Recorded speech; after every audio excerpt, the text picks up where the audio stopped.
Wandering the aisles at the grocery store can be so overwhelming. There are so many options. So, how do we know what are the good options versus things that we should avoid? Welcome to the Healthier You podcast. I am Dr. Ashley Williams, and today I'm joined by Dr. Michelle Arthurs. She is a primary care physician, and she is also a leader in our lifestyle medicine department at Kaiser Permanente. Thank you so much, Dr. Arthurs, for joining me today. It's absolutely my pleasure. Thank you so much for having me. Thank you. Okay, so first off, we're at the grocery store. We're ready to make lifestyle changes in 2024. What is our first stop in the grocery store? That's a great question. It's such an important thing to think about. And the very fact that we ask the question helps us get the lifestyle changes started. So one of the first things I recommend is planning ahead. And that includes meal planning for the week as much as possible.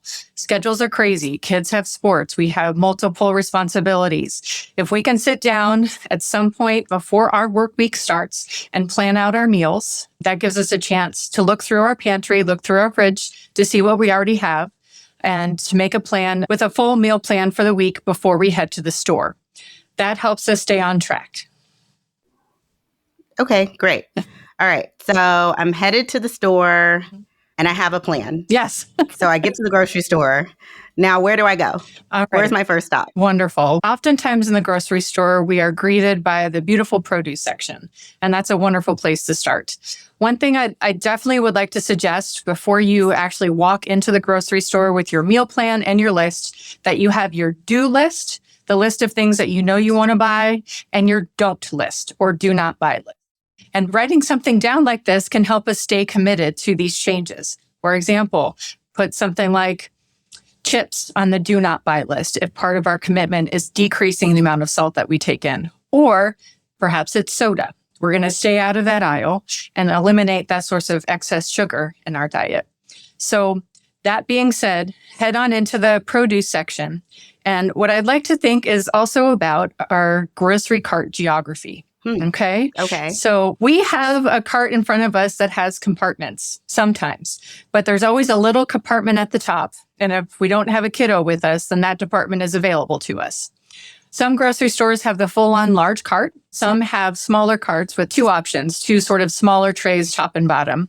Think about your grocery cart and how you want to fill your plate.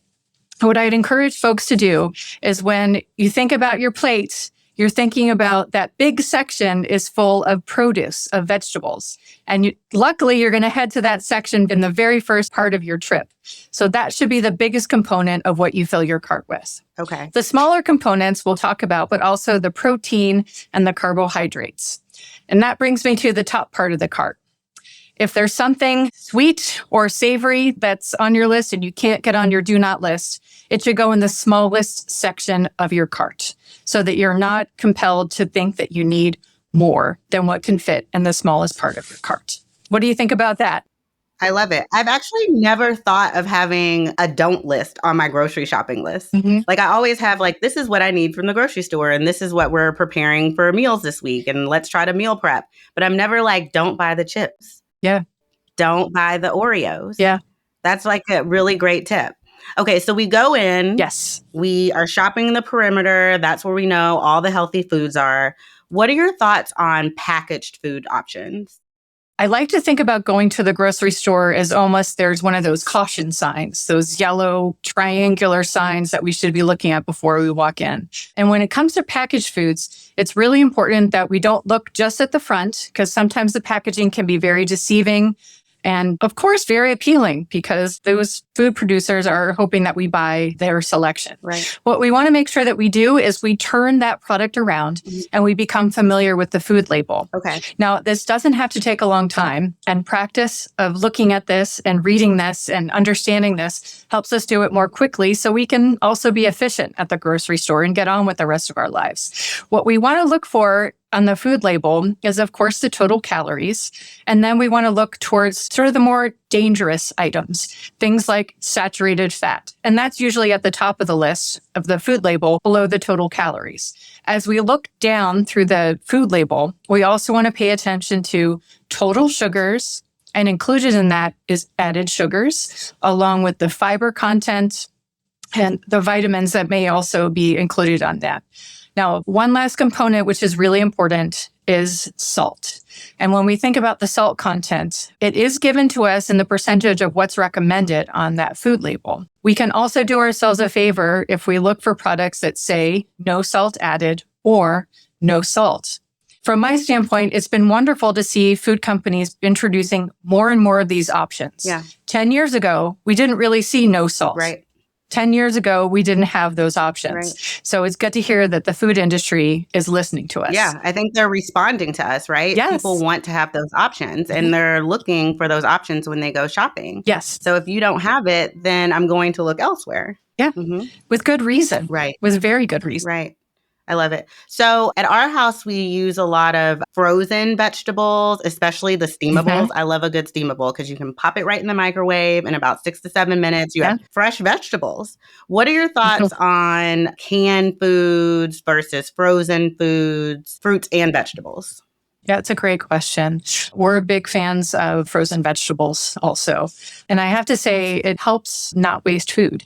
And when we think about like how expensive food is, we don't want to waste a penny, really. Exactly. And I think, a lot of us, when we walk into the produce section, we're like, oh, what if this goes to waste? And that's like 6, 7, 8, whatever, $10 that literally has gone down the drain. Right. So canned and frozen are excellent options because, of course, shelf life and then the freezer life that they have going along with them. We also want to look at food labels for these options too. And this is where with canned foods, we can check to see if something is canned in a syrup versus a more of a water solution. Now that syrup's going to have that added sugar and quite a bit of it. And we can find options that don't have the syrup. In addition, if we're looking at canned tuna, we can also look at how the tuna is packaged, whether it's in oil or whether it's in water. And again, looking at the salt content on any canned product, and of course, sugar when it comes to fruit. With frozen vegetables, sometimes there's a sauce thrown in it. And, at the first look, that might be like, great, all I got to do is just throw it into a pan or throw it in the microwave. And maybe my kids will like it more now that there's a sauce in it. Yeah, I know it can be a little deceiving if we think, yep, this is going to be it. But again, we got to turn that package around. Right. We got to take a look at what's in there. Is there saturated fat that's in the sauce, depending on if it's a cream sauce? Right. Is there extra salt? Is there added sugar? All those things are important. I love how you spoke about how we're all trying to save. There was an article that just came out about how expensive groceries are. Do you have any other tips on how we can save at the grocery store? Sure. So there are stores that do have lower prices on things like frozen vegetables, even by $1 to $2 per pound of frozen vegetables. So there are different stores that have different prices. Also, if you are interested in cooking things from scratch, for example, if you can go with a bag of beans, that can save you some money. It can be an alternative protein to something like meat. So when it comes to saving, if you cut out animal products from your grocery list, not necessarily all of them. I'm not saying everybody needs to be vegan or vegetarian or anything like that, but cutting back can save you $20 or $30 on a week's groceries. So looking at beans as alternatives, knowing the grocery stores that are available to you, and paying attention to those prices over time. Yeah.